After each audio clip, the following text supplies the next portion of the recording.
Let's learn correct ইংলিশের নতুন আয়োজনে সবাইকে স্বাগত। আজ এক শ্রোতা দর্শক এর অনুরোধে আমরা এই ডাই ভার্বটাকে নিয়ে আলোচনা শুরু করব। এই আলোচনা শুরু করব মানে একে নিয়ে বেশ কয়েকটা ভিডিও হয়ে যাবে। তো এই যে ডাই মানে তো মরা, DIE, মরা, মারা যাওয়া, এ তো আমরা প্রায় সবাই জানি। কিন্তু মরার তো বিভিন্ন কারণ থাকে। এই যে কি কি কারণে মানুষ মরল, সেই কারণগুলোর ভেদে বিভিন্ন রকম প্রিপোজিশনের ভেদ ঘটে যাবে। অসুখে মরলে এক ধরনের প্রিপোজিশন, অ্যাক্সিডেন্টে মরলে তার জন্য আলাদা প্রিপোজিশন, অন্য কোনো পরিস্থিতিতে মরলে তার জন্য আবার নতুন ধরনের প্রিপোজিশন। তাহলে দেখতে পাচ্ছি যে এই মরা কেন্দ্রিকই 3 ধরনের প্রিপোজিশন ব্যবহৃত হবে। ফলে এই মরাকে কেন্দ্র করে আমাদের 3টা ভিডিও হয়ে যাবে। আজকে আমরা মরাকে নিয়ে যেসব ভিডিও দেখব তার কারণটি হলো, তার কারণ হিসাবে চিত্রিত হবে, বর্ণিত হবে কোনো অসুখ। একটা মানুষ যে কারণে মরে সে কারণবোধক শব্দগুলোকে, কারণবোধক নাউনগুলোকে আমরা 3টি প্রিপোজিশনের পরে বসাতে পাবো। এক হলো অফ, আরেকটি হলো ফ্রম, আরেকটি হলো উইথ।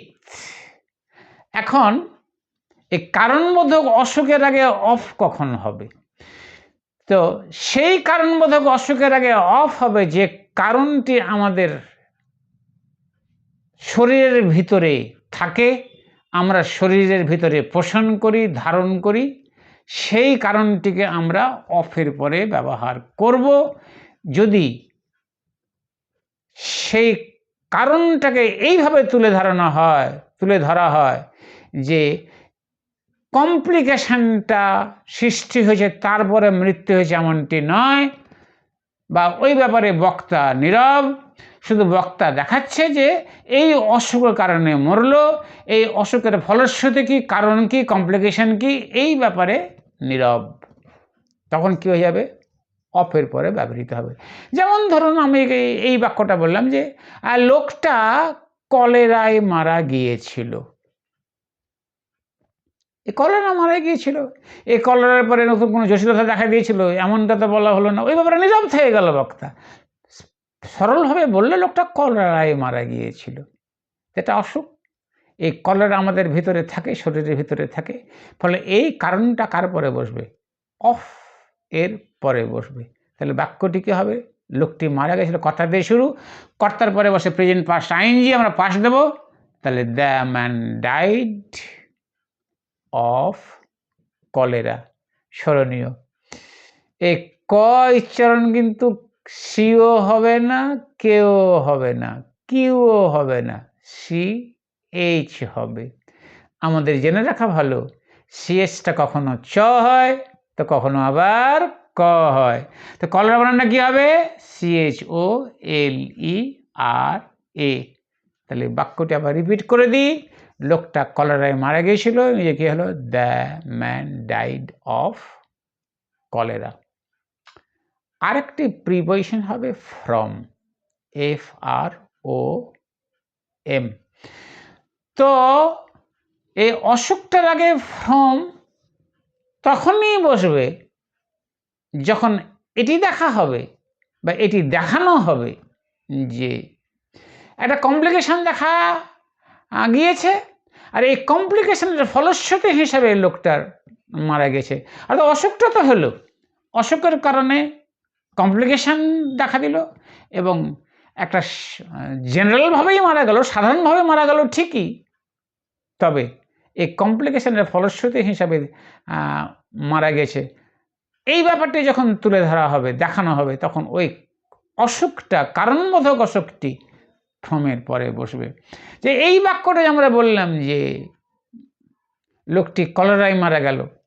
তো একটা মানুষ যখন মারা যায় তো কমপ্লিকেশন তো হয়ই, কমপ্লিকেশনের বেশিরভাগ ক্ষেত্রে কমপ্লিকেশন তো হয়। ফলে আমরা যখন অফ দিলাম তখন ফ্রমও দিতে পারি। তাহলে বাক্যটি কী হয়ে যাবে? The man died from cholera. আবার রিপিট করি, the man died from cholera. বুঝতেই পারছি যে অফ আর ফ্রম বসালাম বটে, তবে এদের মধ্যে পার্থক্যটা এত সূক্ষ্ম যে অনেক সময় আমরা এই সূক্ষ্ম ব্যাপারটাকে গুরুত্ব দিতে চাই না।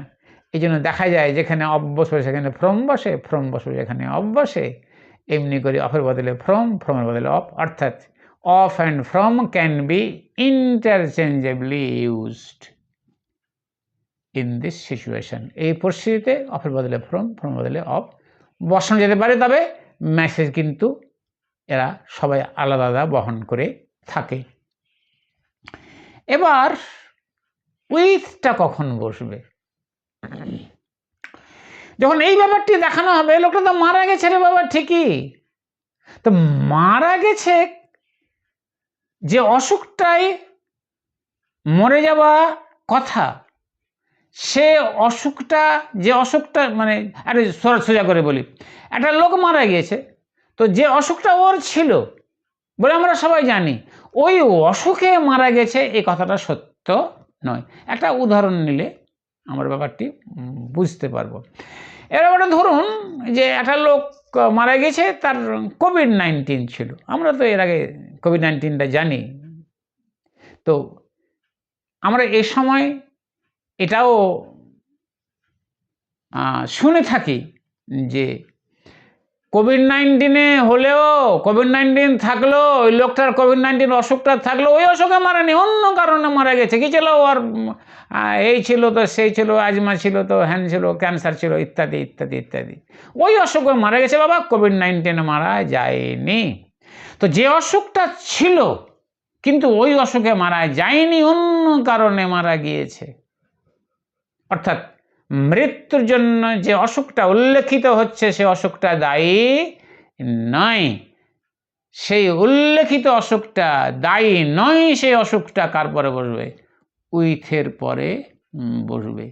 তাহলে এই বাক্যটা যদি বলি, লোকটা যখন মারা গিয়েছিল তখন লোকটার কি ছিল? কোভিড-19 ছিল, কিন্তু কোভিড-19 কারণে মারা যায়নি। এত বড় একটি লম্বা বাক্যের জন্য আমরা খুব ইংরেজিতে ছোট করে বলতে পারি, দ্য ম্যান ডাইড উইথ কোভিড-19। রিপিট করি, দ্য ম্যান ডাইড উইথ কোভিড-19। আশা করছি আমরা অসুখের কারণে মারা গেলে অসুখটি যে কখন অফের পরে বসবে, কখন ফ্রমের পরে বসবে, কখন উইথের পরে বসবে বুঝে নিয়েছি। এখানে আমরা আজকে আলোচনাটা শেষ করছি। আবার দেখা হবে এই ডাইকে নিয়ে নতুন এক ভিডিওতে।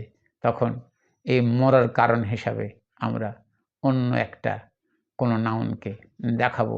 তখন আবার আপনাদের সঙ্গ পাবো এই কামনা করে আজকের মতন রাখছি। ধন্যবাদ।